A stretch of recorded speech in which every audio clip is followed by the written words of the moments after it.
आप देख रहे हैं जवाब तो देना पड़ेगा और आपके साथ में विजेंद्र सोलंकी। पहलगांव आतंकी हमले और भारत पाकिस्तान के बीच हुए संघर्ष के बाद से देश भर में जांच एजेंसियां एक्टिव हैं। ये ऐसे लोगों की तलाश कर रही हैं जिन पर देश के साथ गद्दारी करने और पाकिस्तान का साथ देने का शक। ज्योति मल्होत्रा जासूसी केस के बाद से आए दिन पाकिस्तान की साजिश पर नए खुलासे हो रहे हैं।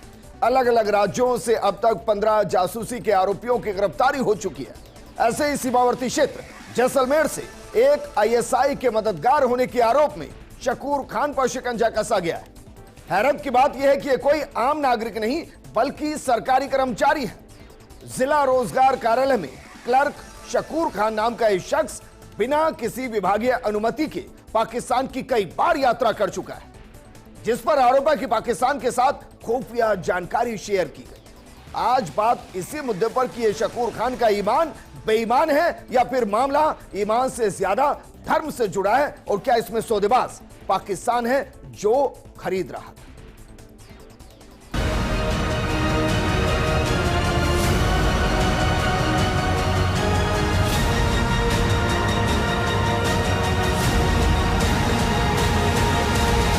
ये बहुत दुर्भाग्यपूर्ण बात है। मैं सोचता हूँ कि कांग्रेस को बहुत ध्यान देने की जरूरत है। हो सकता है मे भी कि वो जेन्युइन अपने तरीके से भी गए हों। जायज किसी को भी आप संदिग्ध मानते हुए जो मर्जी जो करें वो नहीं होना चाहिए। ये निश्चित रूप से चिंता का विषय है। राष्ट्रीय सुरक्षा के साथ में समझौता करने वाले लोगों को अपने किए की सजा मिलनी चाहिए। अब जरा सोचिए जी, शकूर का जिक्र हम करें, वो बाकायदा सरकारी डिपार्टमेंट के अंदर क्लर्क का काम कर रहा था और विभागीय परमिशन के बिना वो अलग अलग देशों की यात्रा करता था, जबकि विभागीय परमिशन बेहद जरूरी। 2008 से 2013 तक वो बाकायदा सचिव रहा साले मोहम्मद का। उसके बाद कहा जाता है कि 2013 से 18 के आसपास वो बाकायदा वहां साले मोहम्मद के काम को देखता था और हज यात्रा के दौरान भी वो साले मोहम्मद के साथ गया। क्या वाकई में शकूर के तमाम ट्रैवल सिर्फ एक दौरे के दौर पर देखे जाएं, या वाकई में एजेंसी ने जिस तरीके से उसे डिटेन किया है वो आईएसआई को खुफिया जानकारी शेयर कर रहा था? इस मुद्दे पर बात करने के लिए हमारे साथ मौजूद है बीजेपी प्रवक्ता शैलेंद्र गुर्जर, कांग्रेस प्रवक्ता प्रतीक सिंह जी और रिटायर्ड पुलिस अधिकारी योगेंद्र जोशी जी। शुरुआत प्रतीक आपके साथ, क्योंकि जिस तरीके से शकूर खान को डिटेन किया गया है, बाकायदा साले मोहम्मद के साथ वो लगातार अटैच रहा है। वो पाकिस्तान भी गया है, वो इसके अलावा सऊदी अरब भी गया है और भी कई जगह गया है। देखिए, क्या बीजेपी का इससे जो कहा जा रहा है बीजेपी की तरफ से कि भाई कांग्रेस से लिप्त है, इसे कांग्रेस के साथ जोड़कर देखे, मंत्री के साथ जोड़कर देखे, या आप कहते हैं कि नहीं, शकूर खान को एक इंडिविजुअल के तौर पर डिटेन किया गया और उसकी जांच होनी चाहिए? विजेंद्र भाई, देखिए, जो अभी बाइट आप दिखा रहे थे तो गजेंद्र सिंह शेखावत जी कह रहे थे कि जो देश विरोधी कोई भी गतिविधि कर रहा है तो उसके खिलाफ सख्त से सख्त कार्रवाई होनी चाहिए, और यही कांग्रेस पार्टी का स्टैंड है। लेकिन मैं आपसे यह पूछना चाहूंगा कि वही दिखा रहे हैं हमें आईएसआई का भूत जिन्होंने छोड़ा था अजहर मसूद। सैफुल्ला फारूक जो कश्मीरी पंडितों का हत्यारा था, 10 साल तक जेल में रहा, उसको बीजेपी ने वार्ड नंबर 33 से टिकट क्यों दिया? फिर दूसरा आया तारिक अहमद मीर, पाकिस्तान से हथियार सप्लाई करता था, शोपिया के वाची से 2014 में बीजेपी ने अपना विधानसभा का टिकट दिया। उसके बाद आता है तालिब हुसैन, अल्पसंख्यक मोर्चे का प्रभारी था और एनआईए ने उसको गिरफ्तार किया। उसके बाद में अभी पिछले दिनों आपने देखा था कि डीआरडीओ में एक लैब के जो डायरेक्टर प्रदीप कुलरकर जो आरएसएस से भी जुड़ा हुआ था, उसको आईएसआई की जासूसी के लिए गिरफ्तार किया। और आपको बता दूं, ये जो पद होता है वो भारत सरकार में एडिशनल सेक्रेटरी के पद के बराबर होता है। उसके बाद में 2017 में ध्रुव सक्सेना को भोपाल में बीजेपी की आईटी सेल का जो पदाधिकारी था उसको आईएसआई की जासूसी करते हुए पकड़ा गया। और सिर्फ उसी को नहीं, उसके अलावा 11 और बीजेपी के आईटी सेल के पदाधिकारियों को एटीएस ने गिरफ्तार किया था। 2017 में निरंजन होजोई, उसको गिरफ्तार किया। वो आतंकवादियों को 1000 करोड़ रुपए की फंडिंग करने का आरोप है, जिसने 2016 में बीजेपी ज्वाइन करी। उसके बाद उत्तरी कचार हिल्स में स्वायत्त परिषद का मुख्य प्रशासक चुना गया और बीजेपी का जो प्रशासक रहते हुए 1000 करोड़ रुपए की आतंकवादियों को फंडिंग करी। रियाज अटारी, जिसको हमने देखा था उदयपुर के अंदर जो नृशंस हत्या हुई, कन्हैयालाल टेलर जी को जो गला काट करके हत्या हुई, उसकी हमने फोटोज देखी थी कि किसके साथ थी।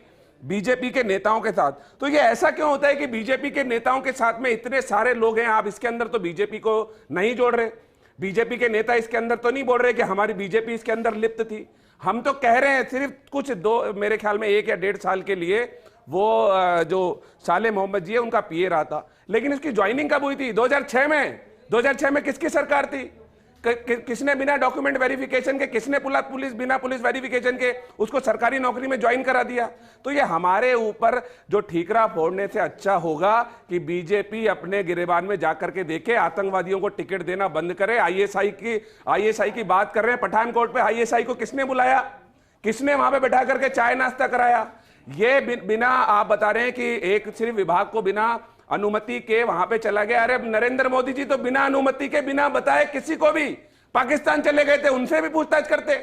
और ये सारे जो पैमाने, मुझे लगता है हर एक हिंदुस्तानी, 140 करोड़ हिंदुस्तानी के लिए, मेरे लिए, आपके लिए, हर किसी के लिए एक जैसे होने चाहिए। अगर कोई भी देश के खिलाफ गतिविधि करता है, कोई भी बिना बताए पाकिस्तान जाता है, तो उससे पूछताछ होनी चाहिए, उसके खिलाफ कार्रवाई होनी चाहिए। मतलब आप ये कह रहे हैं कि भाई शकूर खान के खिलाफ जितनी पूछताछ की जानी है, जितने एक्शन लेने वो लिए जाएं, बिल्कुल, बस इसको कांग्रेस से ना जोड़ा। बिल्कुल, आप ये कह रहे हैं। ठीक है, शैलेंद्र गुर्जर, क्योंकि 17 से ज्यादा जासूसी के आरोप में गिरफ्तार हुए, कुछ पर आरोप हैं, ज्योति मल्होत्रा के तो बाकायदा कितने वीडियो सामने आ चुके हैं, हम उनको पार्टी से नहीं जोड़ते हैं। अगर पार्टी से जोड़ा जा रहा है तो क्या वाकई में इसके कोई सबूत है? क्योंकि शकूर खान के खिलाफ अगर कार्रवाई की जा रही है तो होनी चाहिए, और अगर उसके खिलाफ सबूत मिलते हैं तो फांसी पर लटका देना चाहिए।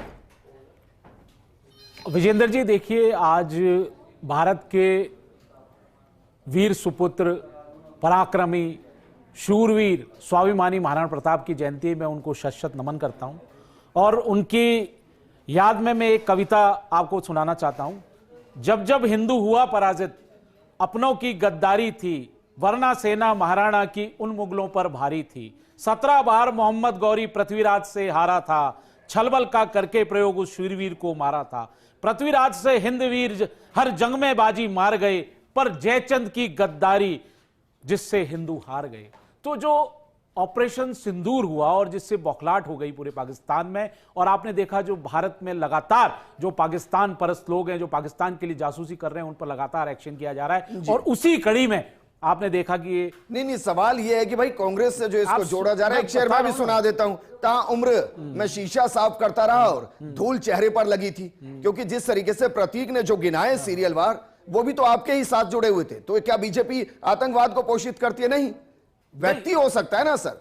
तो मैं यही कह रहा हूं कि क्या शकूर खान को कांग्रेस के साथ जोड़कर देखा जाना चाहिए? इसलिए मैं प्रश्न पूछना चाह रहा हूं, क्योंकि जो गहलोत सरकार में मंत्री रहे थे साले मोहम्मद जी, उनके ये पीए रहे, खुद भी एडमिट कर रहे हैं।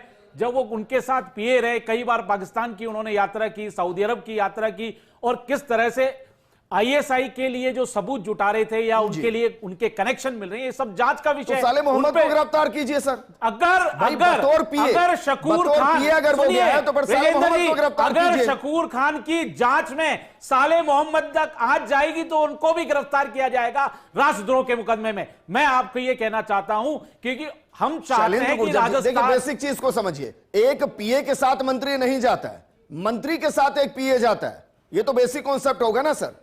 ऐसा तो नहीं होगा कि पेगा आएगा, चलिए साहब मंत्री साहब मैं आपको घुमा कर लाता हूं, मंत्री साले मोहम्मद जी को पता नहीं था ये पाकिस्तान जाता रहता है? क्या उनको जानकारी नहीं थी?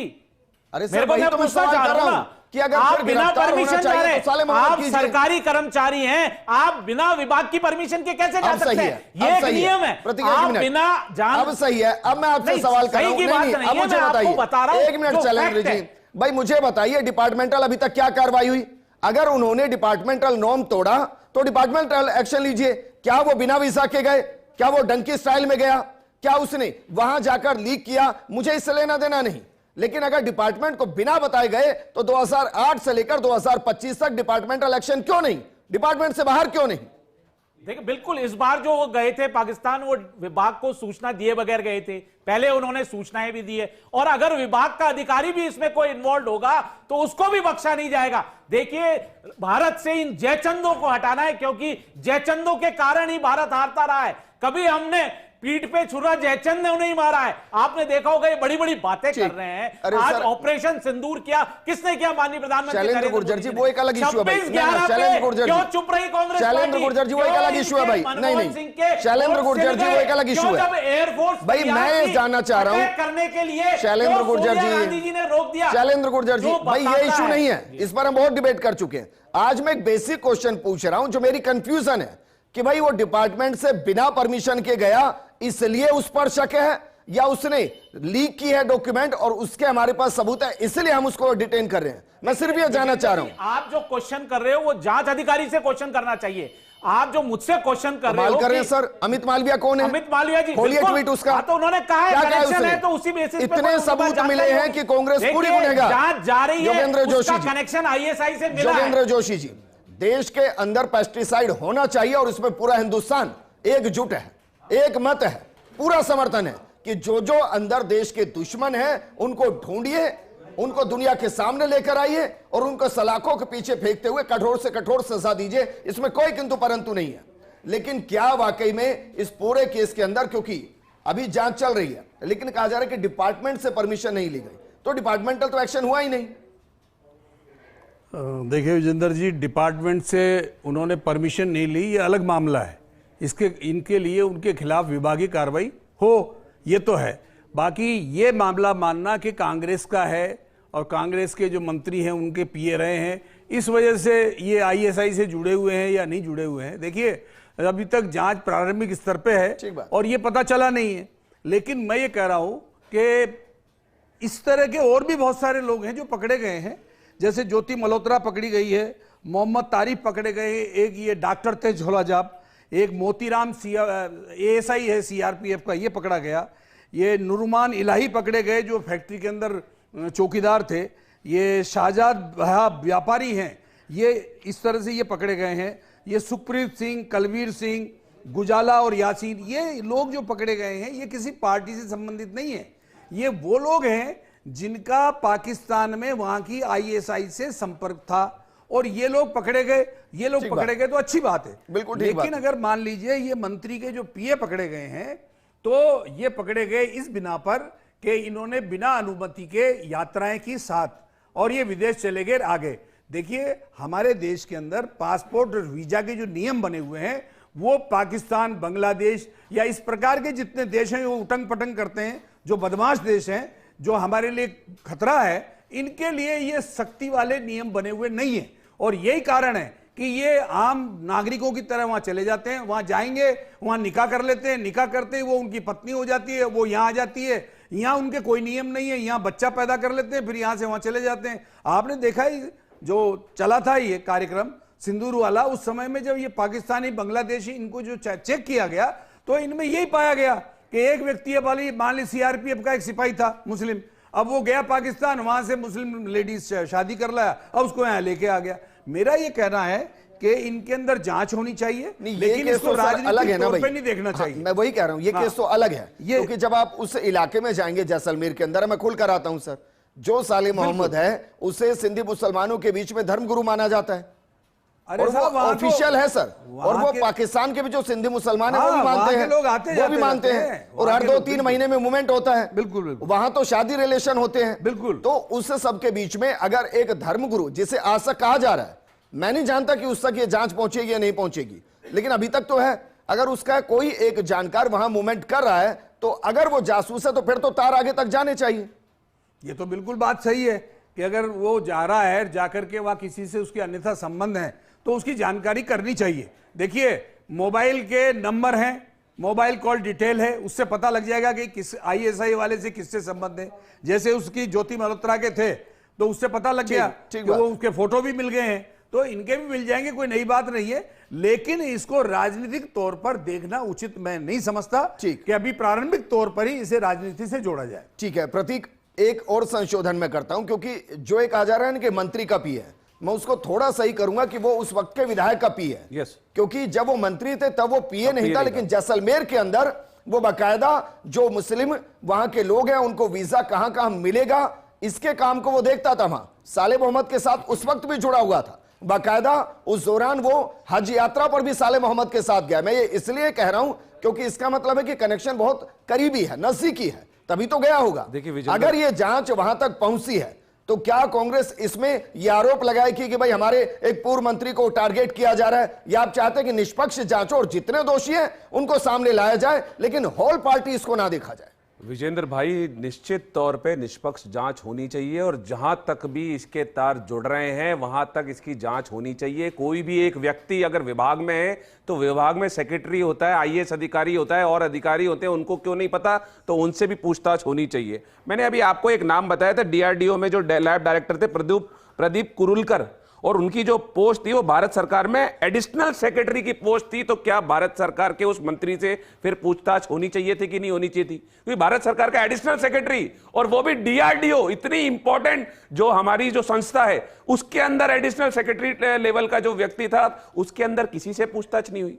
उसके बाद में मैं आपको बता रहा था, एक जो 1000 करोड़ रुपए की जो फंडिंग हुई थी, निरंजन होजोई ने जो 1000 करोड़ रुपए के आतंकवादियों को फंडिंग करी, उस निरंजन होजोई के अलावा किसी दूसरे व्यक्ति को ना जांच की गई, ना किसी दूसरे व्यक्ति को गिरफ्तार किया गया, ना उससे पूछताछ की गई। क्यों? कोई एक व्यक्ति 1000 करोड़ रुपए की फंडिंग नहीं कर सकता? कोई भी एक व्यक्ति। तो सरकार खुद सोई हुई है, इनके जो लोग हैं वो खुद लिप्त हैं, हमारी तो कोई लिप्तता सामने नहीं आई, लेकिन ये बकायदा इनके सारे लोग, आप ये मैं आपको फोटो दिखा दूं, इनके सारे लोग आप देखिए। अजद मसूद को कौन छोड़ करके आया था? इनकी सरकार के अंदर अजहर मसूद को छोड़ के आए थे। ये ध्रुव सक्सेना देख लीजिए, आईएसआई का एजेंट मिला था ना, और किसके पीछे खड़ा है ये देख लीजिए। उस समय के जो मध्य प्रदेश के मुख्यमंत्री हैं उनके पीछे खड़ा हुआ है, और बीजेपी की टोपी पहनी हुई है, बीजेपी का पदाधिकारी है। ये देख लीजिए, ये तारिक अहमद मीर, जिसको बाद में एनआईए ने गिरफ्तार किया है, किसके साथ में है, और रियाज अटारी, जो कन्हैयालाल मर्डर केस में लिप्त था, ये किसके साथ में? तो ऐसा वीडियो डॉक्टर मनमोहन सिंह के साथ का भी आता है आपके वक्त का? कौन? जो कश्मीर के अंदर बाकायदा आतंकी था, जिसने कितने पुलिस के अधिकारियों को, सेना के अधिकारियों को मारा, और वो बाकायदा मनमोहन सिंह के साथ। मैं उसी पे आता हूं। 1999 का युद्ध सबको याद है, कारगिल। 530 जवान हमारे शहीद हो गए थे। किसकी वजह से हुए थे? इसी व्यक्ति की वजह से, नवाज शरीफ। उस समय पे यही प्राइम मिनिस्टर था। उसके बाद में इसको 2014 में प्रधानमंत्री मोदी जी ने अपने यहां पे बुलाया, पलक पावड़े बिछवा के कि आइए आप मेरे शपथ ग्रहण में बैठिए, आप मेरे लिए शॉल, आप मेरी माताजी के लिए साड़ी लाइए, मैं आपके लिए शॉल दूंगा। भाई 530 हमारे शहीद हुए थे जवान, उसके लिए यही रिस्पॉन्सिबल था ना, तो फिर क्यों बिरयानी खाने और हाथ में हाथ डाल करके केक खाने चले गए थे? मैं कह रहा हूं जो भी लिखते 140 करोड़ की जनता के अंदर जो भी लिखते, पूरा देश एक साथ है, आप उनको बाहर कीजिए। लेकिन ये कह रहे थे ऑपरेशन सिंदूर, तो जनता 140 करोड़ तो ये भी पूछ रही है कि बिना शर्त सीज फायर क्यों हो गया? वो जो आतंकवादी जिसको छोड़ा था अजहर मसूद को, उसको तो मांग लेते, उसको मांगे बिना अगर सीज फायर हुआ है। तो जनता ये सवाल कर रही है और ये सोशल मीडिया पे आम है। मैं ये कह रहा हूं कांग्रेस को सिर्फ इससे आपत्ति है कि इसमें कांग्रेस को ना जोड़ा जाए। भाई कांग्रेस शकूर है, साले मोहम्मद है, कोई और XYZ है, वहां तक जांच जाए। देखिए मैं ये कह रहा हूं कांग्रेस को सिर्फ ये है कि आप अगर जोड़ रहे हैं तो फिर दोनों तरफ से जोड़िए, नहीं तो निष्पक्ष जांच होनी चाहिए। जो भी लिप्त है, प्रधानमंत्री से लेकर के आम आदमी तक जो भी लिप्त है उसके खिलाफ कार्रवाई करें। शैलेंद्र गुर्जर जी बोलिए सर, अब बोलिए। देखिए विजेंद्र जी, कांग्रेस पार्टी का चरित्र एक्सपोज हो चुका है। वो कैसे पाकिस्तानी परस्त हैं, किस तरह से निशाने पाकिस्तान राहुल बाबा बार बार लेने की कोशिश करते हैं, पूरा हिंदुस्तान जान चुका है। हिंदुस्तान 11 साल से इनको धूल चटा रहा है कांग्रेस पार्टी को कि आपने देश का विभाजन किसने किया? कांग्रेस पार्टी ने किया। जम्मू कश्मीर को भारत से अलग किसने किया? कांग्रेस पार्टी ने किया। आतंकवाद को पोषित किसने, संरक्षण किसने दिया? कांग्रेस पार्टी ने किया। किस तरह से आपने रेड कारपेट बिछाकर याकूब मेनन का, अरे आप सुनिए ना, याकूब मेनन का आपने स्वागत किया, किसने किया? किस तरह से आपने शांति अजहर मसूद को, अरे सुनो तो सही, हम छोड़ते हैं तो मार भी देते हैं, आपकी तो हिम्मत भी नहीं है। अरे आपकी तो हिम्मत भी नहीं है, पाकिस्तान में घुस जाओ। आपको तो मांगा भी नहीं, 26/11 का वाकया भूल गए। 130 आतंकवादी कहां हैं? को मार दिया गया था, मार के चले गए। 4 आतंकवादी कहां हैं? पाकिस्तान हमारा प्रेमी है, अजहर मसूद, हम उस पर अटैक नहीं कर। किस तरह से इन्होंने मुंह पे चुप्पी बांध ली? ये अफरीदी के साथ में कौन सी गलतियां हो रही थी? पाकिस्तान परस्ती में अफरीदी के साथ बैठ के कौन सी गलतियां हो रही थी? बताइए, हो चुकी है। अरे बताइए तो सही, शशि थरूर जी ये अफरीदी के साथ क्या कर रहे थे? जो गिनौना चेहरा है, ये अफरीदी के साथ क्या कर रहे थे? बताइए तो सही, बता रहा है। जवाब नहीं है। इनको आपत्ति है, उन पर भी इसको आपत्ति है कि हमारे नेता शैलेंद्र जी आपने एक बयान दिया, मैं चाह रहा हूं कि आप उसको सही करें या रिपीट करें। आप ये कह रहे हैं कि कांग्रेस आतंक को पोषित करती है, आतंक को फंडित करती है, पोषित करने की बात करिए। संरक्षण एक तरह से ऐसा होता है इनडायरेक्ट वे में। आपने कार्रवाई की क्या? आप विजेंद्र जी बता दीजिए, एक भी आतंकवाद के खिलाफ इन्होंने कार्रवाई की हो? एक बार भी इन्होंने पाकिस्तान में घुस के कोई कार्रवाई की हो? बताइए ना, पूछना चाह रहा हूं, चैलेंज करता हूं। क्या पूछोगे आपको पूछने का अधिकार ही नहीं है। आपने आतंकवाद को बनवाने का काम किया। ये माननीय नरेंद्र मोदी जी हैं जिन्होंने आतंकवाद को खत्म किया। करने वाले आतंकवादी आतंकवाद खत्म हो गया। आज इसीलिए भारत की जनता ने इनको बाहर गाड़ी का नंबर भी 11 साल से राहुल बाबा चिल्ला रहे हैं, ये प्रतीक चिल्ला रहे हैं 5 साल से, लेकिन राजस्थान की जनता, भारत की जनता, ये कौन है? आप बता दीजिए, आपने एक भी एक्शन किया हो आतंकवादियों के खिलाफ? बताइए। अरे आपने एक भी गोली चलाई हो तो बता दीजिए। कौन है? दिख रहा है? बता दीजिए। बाटला एनकाउंटर पे सोनिया गांधी की आखिरी बात थी। कन्हैया लाल जी, अरे आप जाकिर हुसैन को शांति दूत बताते हैं। आप कौन है? हाफिज सईद, आतंकवादी को हाफिज सईद जी कहते हैं। अरे आप तो लेकर के नहीं आए। सलमान को लेकर आए क्या? क्या बयान देते हैं, मैं क्या बता रहा हूँ? हिंदू आतंकवाद किसने कहा? आप बताइए ना, कुरान पाक को, गीता को किस तरह से अपमानित करने का काम किया? कांग्रेस के नेता, कांग्रेस के नेता एक्सपोज हो चुके हैं, इसीलिए आज भारत की जनता ने कांग्रेस को नकार दिया है। इनका दोहरा चरित्र सामने आ गया है। आगे आतंकवादियों को कभी इन्होंने आतंकवादियों के खिलाफ कार्रवाई नहीं की। शशि थरूर जी ने अमेरिका में जाकर किया पहली बार। अगर इस माननीय नरेंद्र मोदी जी के नेतृत्व में भारतीय सेना ने पाकिस्तान में अंदर आतंकवादियों भाई मैं उस पर नहीं जाऊंगा, क्योंकि शशि थरूर ने जो कहा कि भाई 2014 के बाद हमने स्ट्राइक किया, सर्जिकल स्ट्राइक किया, हमने एलओसी को क्रॉस किया है। उनके एक मिनट सुनिए ना भाई, मैं क्या कह रहा हूं भाई, उनकी किताब ही पढ़ लीजिए। कार्रवाई की हो पाकिस्तान के खिलाफ, कभी गोली चलाई हो, अभी आतंकवादियों शैलेंद्र जी, शशि थरूर की किताब ही पढ़ लीजिए। उनकी किताब में लिखा हो कि नंबर्स ऑफ टाइम हम एलओसी क्रॉस कर चुके। अब किसको सही माने? जो आज बोल रहे हैं शशि थरूर ने जो किताब में लिख दिया, किसको सही माने सकते हैं इस बारे में? तो लेकिन मैं वापस अपने मुद्दे पर लौट रहा हूं। शकूर खान का कनेक्शन एक उस वक्त के विधायक से है, उसके बाद के मंत्री से है, ये वर्तमान कांग्रेस से है। विजेंद्र जी, संवेदनशीलता को देखिए। राजस्थान का पाकिस्तान से 1000 किलोमीटर से अधिक का बॉर्डर है। जो जितने भी जिले हैं, जैसलमेर, बाड़मेर, बीकानेर, फलौदी, गंगानगर, आपने देखा होगा लगातार जासूसी प्रकरण वहां से पकड़े जाते रहे। हमने जासूस पकड़े हैं, ऐसा नहीं कि बीकानेर रेंज तक में हमने जासूसों को पकड़ने का काम किया। होना चाहिए सर, मैं तो कह रहा हूं कि पेस्टिसाइड कीजिए अच्छे तरीके से, क्या प्रॉब्लम है? इन्वॉल्व होगा, इसीलिए मालवीय जी ने ट्वीट किया। कहीं ना कहीं आईएसआई एजेंट के उनसे संपर्क शामिल कर लिए। एक मिनट, क्या कह रहे हैं? मालविया को क्या संपर्क मिले? मालविया जी ने ट्वीट किया जो आप बता रहे थे ना, तो बिल्कुल निश्चित तौर पर इसका कनेक्शन आईएसआई से निकलेगा। जो कॉल डिटेल, अरे सुनिए, कॉल डिटेल मतलब आप ये कह रहे हैं कि जांच एजेंसी प्राथमिक आईएएस अधिकारियों के साथ हुई है, आईएसआई शैलेंद्र गुर्जर जी, उनसे उनकी बातचीत। शैलेंद्र गुर्जर जी, आप ये कह रहे हैं कि जो प्रारंभिक जांच चल रही है उसमें अमित मालविया जी तक ये इंफॉर्मेशन भी पहुंच गई कि भाई क्या क्या कहां तार जुड़े हुए हैं।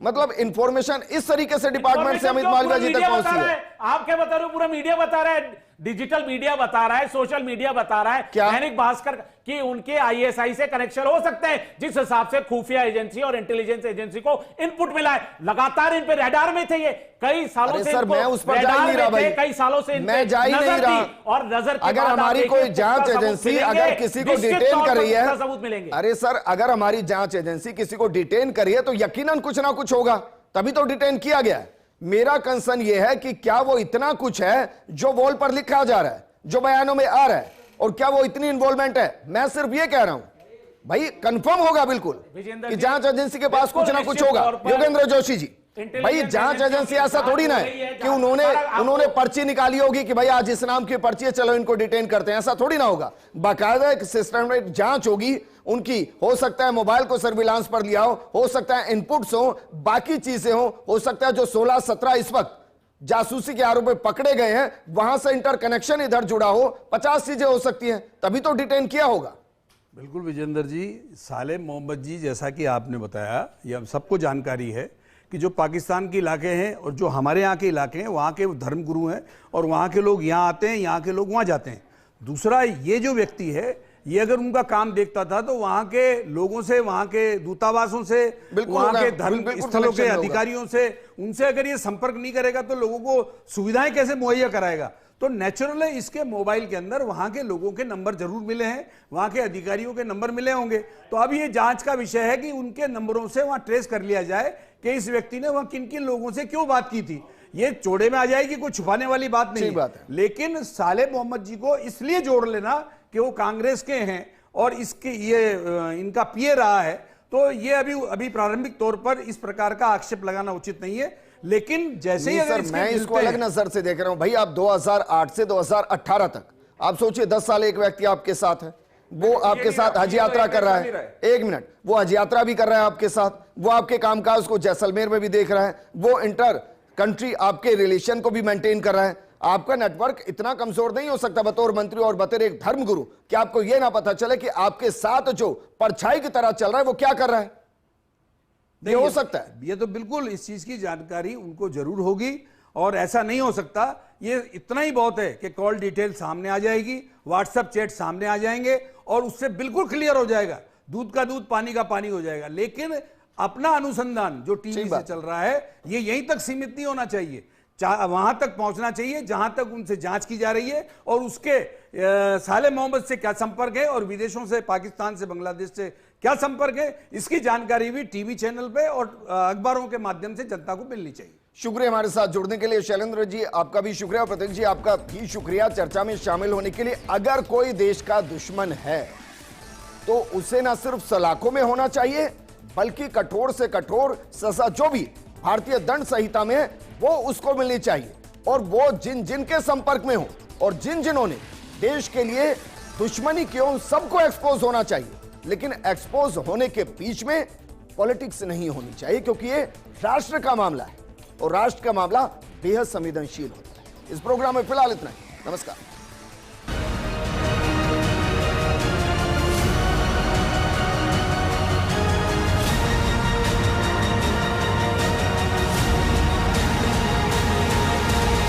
ये बहुत दुर्भाग्यपूर्ण बात है। मैं सोचता हूँ कि कांग्रेस को बहुत ध्यान देने की जरूरत है। हो सकता है मे बी कि वो जेन्युइन अपने तरीके से भी गए हों। जायज किसी को भी आप संदिग्ध मानते हुए जो मर्जी जो करें वो नहीं होना चाहिए। ये निश्चित रूप से चिंता का विषय है। राष्ट्रीय सुरक्षा के साथ में समझौता करने वाले लोगों को अपने किए की सजा मिलनी चाहिए।